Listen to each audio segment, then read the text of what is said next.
আসসালামু আলাইকুম। আমি ডক্টর রিতা তাহের শুভেচ্ছা জানাচ্ছি সকলকে এবং অসংখ্য ধন্যবাদ জানাচ্ছি আমার ভিউয়ার্স এবং সাবস্ক্রাইবার্সদেরকে পাশে থেকে বিভিন্ন কমেন্টস করে আমার কাজের উৎসাহ আরও বাড়িয়ে দেওয়ার জন্য। আজ আমি কথা বলবো ইমার্জেন্সি পিল কখন খাবেন সে সম্পর্কে। ইমার্জেন্সি মানে ইমার্জেন্সি যদি আমরা নিয়মিত বড়ি খাওয়ার সাথে গুলিয়ে ফেলি তাহলে চলবে না। ইমার্জেন্সি হচ্ছে যে কোনো জরুরি প্রয়োজনে যখন আপনি পিল খাবেন সেটাকে আমরা ইমার্জেন্সি বলে থাকি। এবার আসুন জেনে নিই কখন ইমার্জেন্সি আমরা বলবো।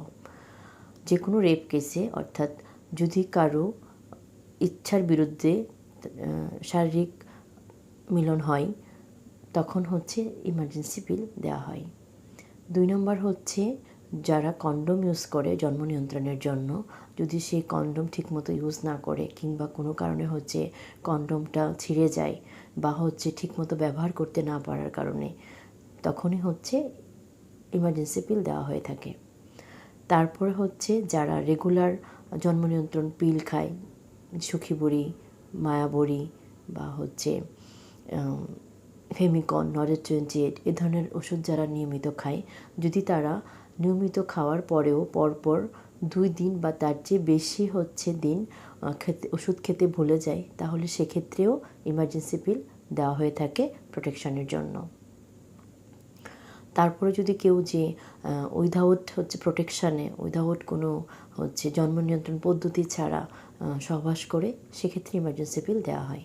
এবার আসুন জেনে নেই যে ইমার্জেন্সি পিলটা কখন খেতে হবে বা কতক্ষণ সময়ের মধ্যে খেতে হবে। ইমার্জেন্সি পিল খাওয়ার নিয়ম যে সহবাসের 120 ঘন্টা অর্থাৎ 5 দিনের মধ্যে খেতে হবে। তবে অ্যাজ সুন অ্যাজ পসিবল, যত তাড়াতাড়ি খাবে ততই ভালো। অনেকে আমাদের কাছে আসে, অনেক মেয়েরা আমাদের কাছে আসে, বলে যে ইমার্জেন্সি পিল আমি খাই, যখনই হাজব্যান্ড কাছে আসে তখন ইমার্জেন্সি পিল খাই। সেক্ষেত্রে আমরা তাকে সাজেশান দিই যে আপনি যে ইমার্জেন্সি পিল খাচ্ছেন আপনার তো এটা বারবার খাওয়া ঠিক না। তখন সে বলে যে ম্যাডাম আমি তো এজন্য খাই, নিয়মিত পিল যদি প্রতিদিন খাই তাহলে আমি মোটা হয়ে যাব, সেই ভয়ে আমি ইমার্জেন্সি পিল খাই। তাদের ক্ষেত্রে আমি বলবো যে এটা টোটালি একটা ভুল ধারণা। যে নর্মালি যে ওষুধগুলো হয়, যে ফেমিকন বা সুখী বড়ি, সেগুলাতে যেই হরমোন থাকে এস্ট্রোজেনের, প্রোজেস্টেরন, এটা খুবই অল্প ডোজ থাকে, সেক্ষেত্রে মোটা হওয়ার চান্স খুবই কম। বাট যে ইমার্জেন্সি পিল যেটা আছে সেটাতে প্রচুর পরিমাণ হরমোন থাকে, এবং সেজন্য যে যারা বারবার করে ইমার্জেন্সি পিল খায় তাদের ক্ষেত্রে বরঞ্চ মোটা হয়ে যাওয়ার চান্স আরও বেশি। ইমার্জেন্সি পিল বারবার খাওয়া যাবে না। তারপর আবার অনেকে বলে যে ম্যাডাম আমার মাসিকটা কেন যেন অনিয়মিত হয়ে যাচ্ছে। তখন তার প্রিভিয়াস ইতিহাস নিয়ে জানা যায় যে সে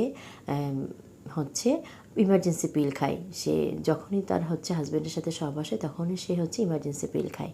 সেক্ষেত্রে বলবো যে ইমার্জেন্সি পিল খেলে তো মাসিক হয়ে যাবে, সেই জন্য ইমার্জেন্সি পিল বারবার খাওয়া যাবে না এবং মাসিকটা অনিয়মিত হয়ে যাবে। এবং ইমার্জেন্সি পিলে যেহেতু অনেক হরমোন থাকে, সেই জন্য এটা খাওয়ার পর শরীরে বিভিন্ন ধরনের সমস্যা তৈরি হয়ে যেতে পারে। তাই ইমার্জেন্সি পিল অবশ্যই ইমার্জেন্সি সিরিয়াস কন্ডিশনে খেতে হবে। তাহলে ম্যাডাম ইমার্জেন্সি পিল কয়বার খাবো বা কতবার খেতে পারবো? সেক্ষেত্রে বলবো যে ইমার্জেন্সি পিল অবশ্যই আপনি বছরে, মাসে নয়, বছরে 2 অথবা 3 বার আপনি খেতে পারেন। আমি বলবো যে যারা জন্ম নিয়ন্ত্রণ চাচ্ছেন বা পরিবার পরিকল্পনা নিতে চাচ্ছেন, তাহলে অবশ্যই আপনারা একজন ডক্টরের কাছে যাবেন। ডক্টরের কাছে গিয়ে আপনার কন্ডিশন অনুযায়ী আপনি যদি নববিবাহিত হন তাহলে আপনি 2-3 বছর যদি বাচ্চা নিতে না চান তাহলে আপনি কোন ব্যবস্থা নেবেন। তারপরে যে ইমার্জেন্সি কন্ডিশনে আপনি কোন জন্ম নিয়ন্ত্রণ পদ্ধতি নেবেন, কিভাবে নেবেন, সেই নিয়মগুলো মেনে চলতে হবে এবং ডাক্তার আপনাকে যেভাবে অ্যাডভাইস করবে সেটা আপনি মেনে চলবেন। আবার বলা যায় যে ইমার্জেন্সি পিল খাওয়ার পরে যদি তার মাসিক না হয় তাহলে কি করবে?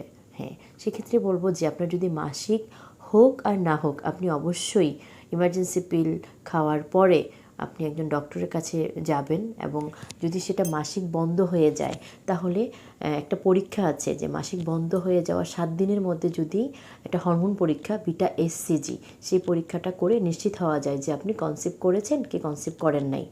যদি হচ্ছে আপনি কনসিভ করে যান তাহলে ডক্টর পরামর্শ অনুযায়ী হচ্ছে আপনি ডিসিশান নেবেন আপনি কি করবেন। হ্যাঁ, অনেকে বলে যে আমি তো ইমার্জেন্সি পিল খেয়েছি, তাহলে কি আমি পরবর্তীতে যে যদি সে কনসিভ করে ফেলে, বাচ্চা গর্ভধারণ করে ফেলে, তাহলে সে কি করবে।